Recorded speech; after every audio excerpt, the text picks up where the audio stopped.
Hello दोस्तों, मैं आशीष कुमार अपने YouTube channel Bihar GK tricks में आपका स्वागत करता हूं।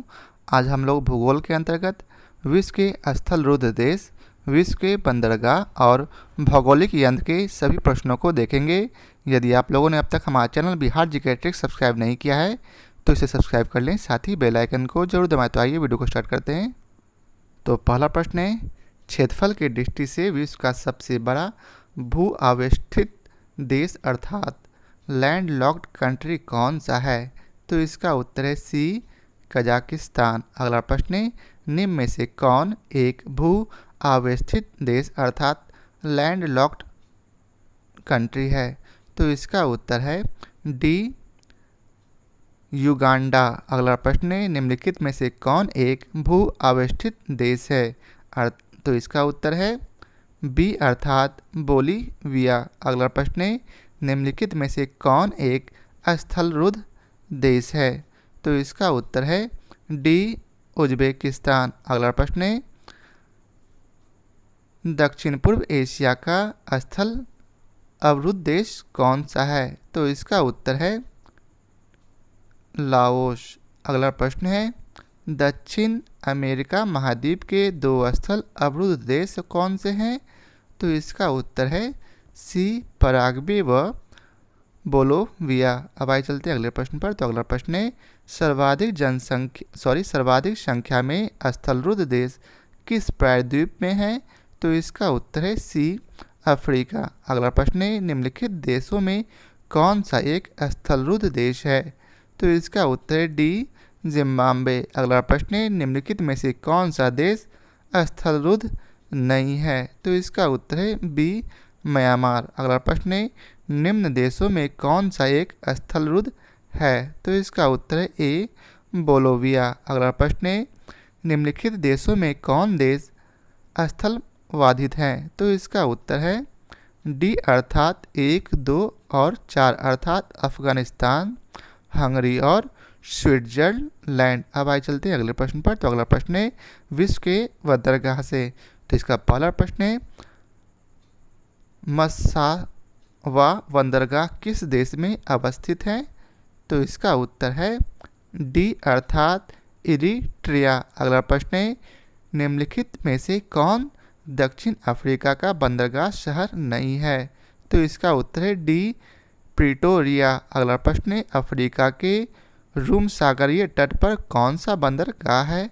तो इसका उत्तर है बी, सिकंदरिया। अगला प्रश्न है, सुएज नहर के दोनों सिरों पर स्थित पतन युग्म है कौन से?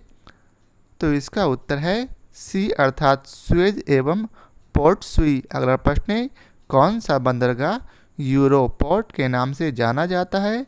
तो इसका उत्तर है सी, रॉटरडम। अगला प्रश्न है, विश्व का सबसे व्यस्तम बंदरगाह माना जाता है किसे? तो इसका उत्तर है सी, रॉटरडम। अगला प्रश्न है, सुएज नहर के उत्तरी प्रवेश द्वार पर किस स्थित बंदरगाह है कौन सा? तो इसका उत्तर है बी, पोर्ट सईद। अगला प्रश्न है, मार्सेलो क्या है? तो इसका उत्तर है बी, ब्राज़ील का एक बंदरगाह। अब आइए चलते हैं अगले प्रश्न पर।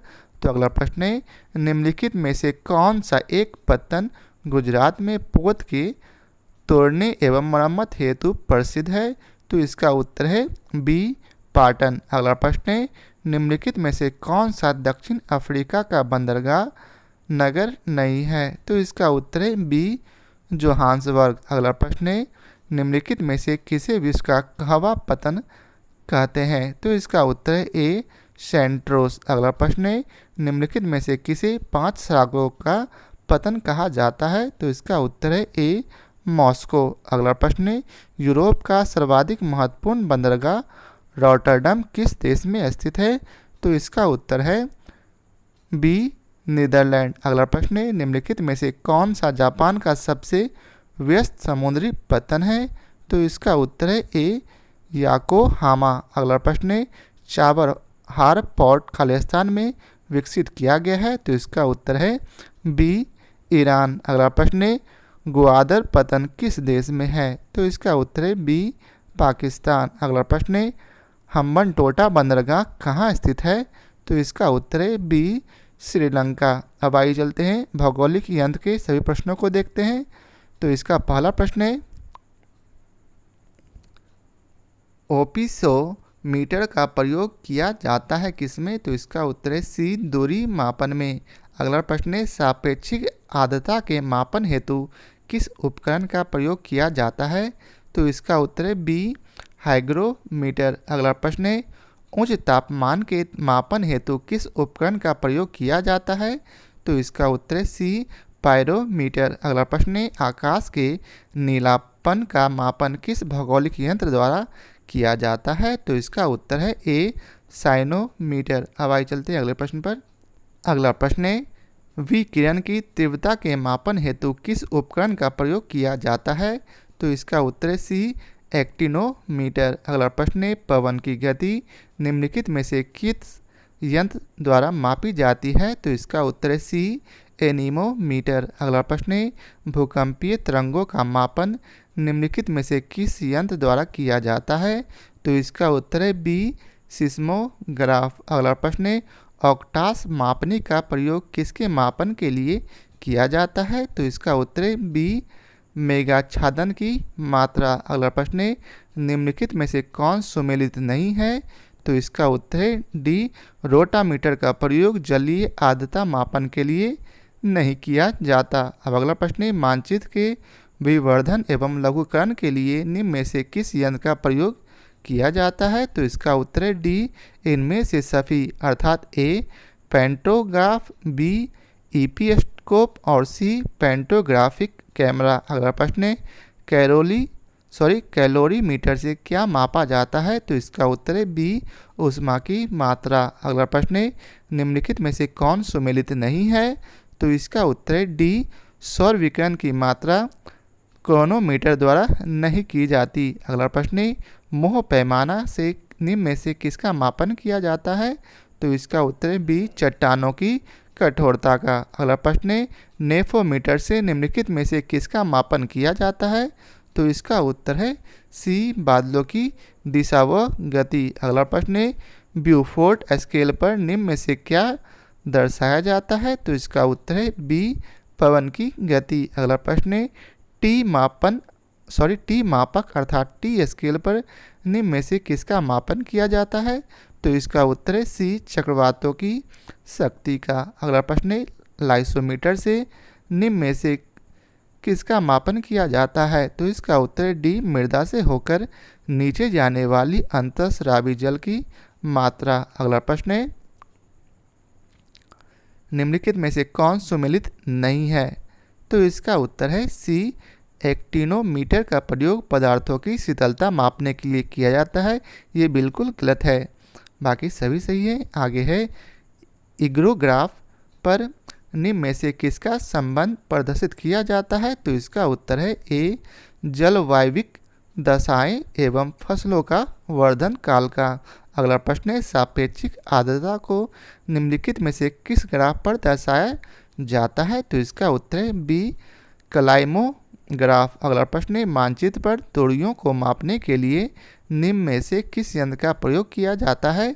तो इसका उत्तर है सी ओपिसोमीटर। अगला प्रश्न है हाइग्रोमीटर के उपयोग की सर्वश्रेष्ठ व्याख्या करता है कौन?